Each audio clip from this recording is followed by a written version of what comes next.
Hello and welcome, ladies and gentlemen, to a new edition of the Daily Debate. In tonight's show, we're going to be focusing on the Egyptian-Chinese relations. This is in light of President Abdel Fattah el-Sisi and Foreign Minister Sameh Shoukry meeting the Chinese Foreign Minister here in Cairo, the first visit after he assumed his post in China. We're going to be focusing on the prospects and the history as well of the Chinese-Egyptian relations, the political, economic and cultural relations as well. But before we start doing that, let's check out some of the stories making the news today. And we'll start off with President Abdel Fattah el-Sisi, who held a meeting today with the executive manager of the Italian petroleum company, Eni, with the attendance of the Minister of Oil, Tarek El-Mullah.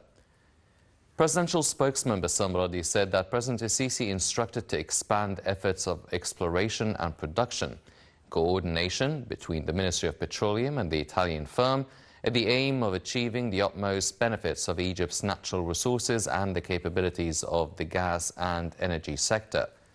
The President also directed to continue cooperation with Eni through several projects during the coming period. During the meeting, the company's official reviewed the current and future plans for production and the discovery of gas in Egypt in light of the country's status as a regional hub for energy and its promising chances and potential capabilities in this domain. President Abdel Fattah el-Sisi also instructed to enlarge investments in the economic zone of the Suez Canal through establishing an active investment body to follow up on the ongoing projects of the waterway. President el-Sisi pointed out to the canal's economic zone strategic geographical location, which provides promising opportunities to become a regional and international hub for green fuel projects and energy production. The President's remarks came during his meeting on Monday with Prime Minister Mustafa Madbouli, Minister of Transportation Kamel El-Wazir, and Head of the Economic Zone of the Suez Canal Authority, Walid Sami. And Foreign Minister Sameh Shoukry participated today in Abu Dhabi Sustainability Week Summit. Shoukry addressed the summit reviewing the outcomes of COP27 conference that was hosted by Egypt in Sharm el-Sheikh last November. In his speech, Shoukry said that there should be more mechanisms to boost development banks to fund climate action. The Foreign Minister reiterated that the outcomes of COP27 included lifting the burdens of climate change. He also noted that COP27 was successful in facing the impacts of climate change. Shoukry added that COP27 was the first conference that put necessary funding to face climate change damage and loss. The top diplomat pointed that during COP27, many governments have offered innovative means of renewable energy. He stressed that the climate change is still the field that needs more work.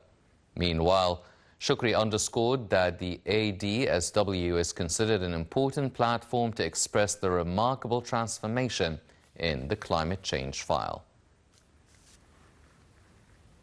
And on the sidelines of the ADSW summit, Foreign Minister Sameh Shoukry held a meeting with the Executive Secretary of the UN Framework Convention on Climate Change, Simon Stiell.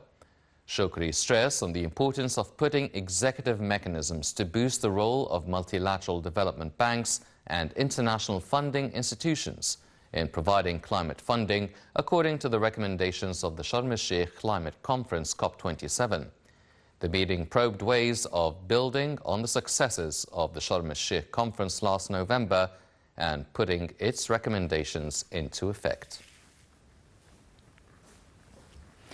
These were some of the stories making the news today, but now focusing our attention to the Egyptian-Chinese relations. Let's check out this report regarding the Egyptian-Chinese historical relations, the political, cultural and economic relations and the prospects of it in the near future. Let's check it out and we'll be right back.